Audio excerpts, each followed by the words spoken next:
Max Verstappen jadi pusat perhatian pada GP Spanyol dengan manuver kontroversialnya terhadap George Russell di tikungan kelima. Bermula dari Russell yang menyenggol mobil Verstappen ketika hendak menyalipnya di tikungan pertama dan membuat pembalap Red Bull itu memotong sikin untuk pertahankan posisi.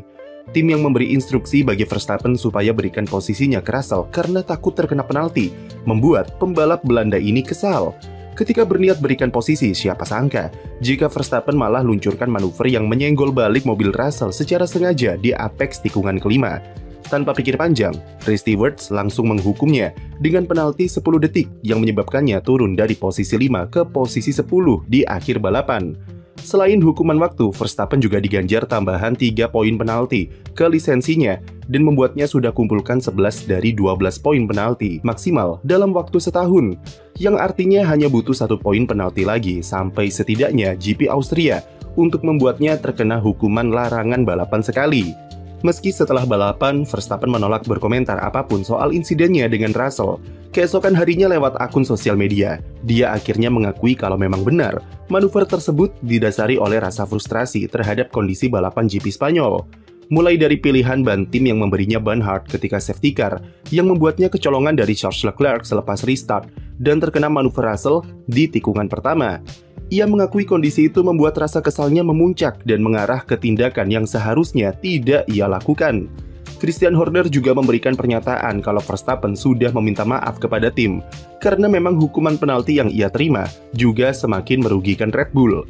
Di Spanyol, mereka hanya bisa bawa pulang 1 poin dan membuat posisi di konstruktor langsung terjun ke posisi 4 klasemen. Namun di sisi lain memang tak bisa dipungkiri kalau landasan utama kekesalan Verstappen adalah performa Red Bull yang memang amburadul sepanjang GP Spanyol.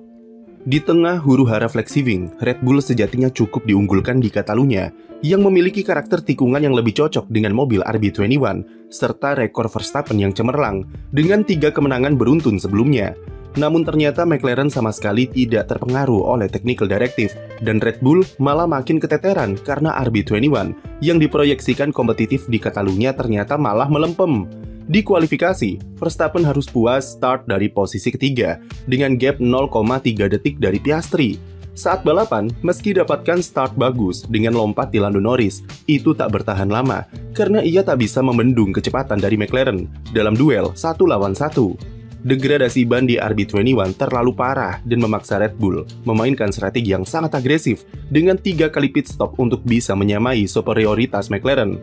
Timing safety car merupakan resiko yang harus dibayar Red Bull terhadap strategi agresif tersebut karena posisi mereka jadi serba salah di akhir. Verstappen di radio memilih untuk masuk pit untuk diberikan ban baru yang ia nilai bisa mengubah situasi. Masalahnya, ia tidak diberitahu kalau ban baru yang tersisa hanyalah ban hard. Opsi stay out memang terdengar lebih oke, dan Verstappen serta Horner mengakui kalau stay out akan berikan posisi yang lebih menguntungkan, meski tidak ada jaminan bisa bertahan sampai akhir. Tapi nasi sudah menjadi bubur. GP Spanyol memang harus segera dilupakan oleh Red Bull. Sekarang, gap Verstappen dengan Piastri di klasemen makin melebar jadi 49 poin, dan peluangnya untuk meraih gelar kelima dipastikan akan semakin sulit. Memang pada 2022 dia pernah memutarbalikkan defisit 46 poin dari Charles Leclerc. Dan jika ada yang mampu mengejar ketertinggalan poin sebanyak itu, maka Max Verstappen adalah pembalap yang bisa melakukannya. Masalahnya musim ini, ia tidak memiliki keunggulan mobil yang bisa diandalkan untuk bisa meraih kemenangan di setiap akhir pekannya. McLaren terlalu superior di depan, dan sudah berkali-kali terbukti kalau Red Bull tidak mempunyai jawaban yang pasti mengenai performa mereka. Rasa frustrasi Verstappen, jika kita tarik benang merahnya, semua bermuara dari kekesalannya terhadap Red Bull yang tak kunjung menemukan solusi atas permasalahan dari RB21. Masalah yang sudah dari setahun atau bahkan 2 tahun yang lalu, tapi tim tidak bisa menyelesaikannya karena kemampuan yang dinilai sudah mentok serta keterbatasan fasilitas aerodinamika yang sudah purbakala. Meski Verstappen masih memiliki tim mekanik yang merupakan salah satu yang terbaik di F1 saat ini, namun ketika situasinya sudah tidak tertolong lagi, mereka juga tak bisa lakukan apa-apa. Ujung-ujungnya Red Bull harus menggantungkan harapan mereka terhadap skill dari Verstappen yang tidak ada duanya dan membuat beban dari pemegang 4 kali juara dunia ini semakin berat. Kami sudah mention di beberapa video sebelumnya, jika semakin berat beban Verstappen di dalam tim, maka dia semakin rentan untuk melakukan sesuatu yang tidak terduga di sirkuit. Beberapa di antaranya adalah aksi-aksi fenomenal, seperti pole positionnya di Suzuka, atau manuvernya di tikungan pertama Imola. Namun beberapa lainnya adalah hal kontroversial, seperti aksinya terhadap George Russell di tikungan kelima GP Spanyol, atau seperti yang pernah kita lihat dari tahun-tahun sebelumnya. Verstappen adalah pembalap yang keras dan raja tega karena ia akan lakukan segala cara untuk dapatkan hasil maksimal di sirkuit. Tapi di balik itu, jiwa kompetitif serta ego setinggi langit dari Verstappen memang terkadang bisa berubah menjadi sesuatu yang negatif jika sudah diselimuti oleh rasa frustrasi seperti kemarin. Dan bukan cuma Verstappen yang seperti ini. Jika sudah menonton F1 sejak lama, tentu kita sudah familiar dengan hal-hal yang serupa yang dilakukan oleh Michael Schumacher di era terdahulu yang punya tendensi untuk merugikan pembalap lain ketika merasa kesal. Tentu hal semacam ini tak bisa dibenarkan, baik dari segi regulasi ataupun moral, karena sudah di luar jangkauan sportivitas jika pembalap mengedepankan emosi saat masih di dalam sirkuit. Namun di sisi lain, apa yang Verstappen lakukan di Spanyol adalah gambaran kalau dia sudah berada di titik paling lelah dari kondisi Red Bull yang kacau. Punggungnya sudah berat untuk menggendong performa tim untuk tetap stay kompetitif dengan duo McLaren. Verstappen berkali-kali mencoba menurunkan ekspektasi ketika di depan media dengan mengatakan kalau mereka sekarang bukanlah kandidat untuk meraih juara dunia. Walaupun rumusnya adalah jangan pernah menyingkirkan Verstappen dari persaingan perebutan gelar, tapi perkataannya bukanlah isapan jempol belaka, karena faktanya memang demikian. Setidaknya sampai ronde ke-9, situasi di F1 sama sekali tidak berpihak ke Red Bull, dan itu disebabkan oleh mereka sendiri yang kacau dalam 1 tahun terakhir. Problem yang sudah mengendap semenjak 2023, karena terlena dengan dominasi Verstappen dan mencampakkan keluhan dari Sergio Perez, akhirnya terus menumpuk yang kemudian mereka rasakan akibatnya musim ini.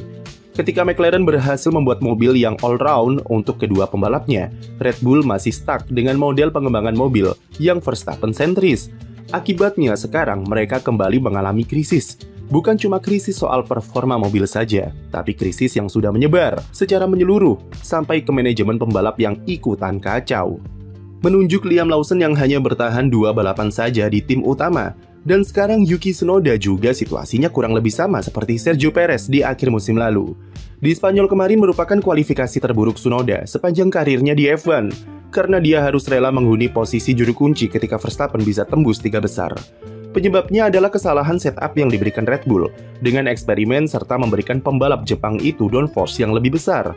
Verstappen sudah vokal soal masalah ini semenjak pertukaran Lawson dengan menegaskan kalau masalah mereka bukan pada pembalap kedua, tapi memang RB21 yang sulit dikemudikan. Ia yakin kalau Tsunoda bukanlah pembalap yang lemah dan mengatakan kalau masalah yang mereka alami sudah terjadi sejak lama.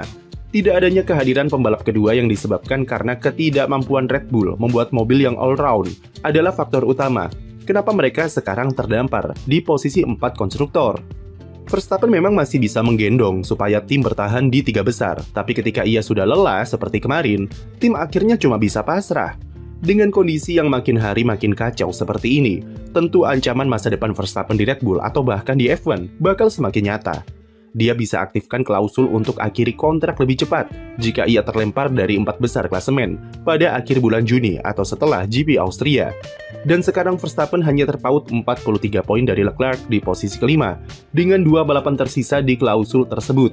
Sulit sebenarnya melihat itu akan terjadi, tapi semua bisa terjadi dengan performa Red Bull yang tidak karuan seperti saat ini.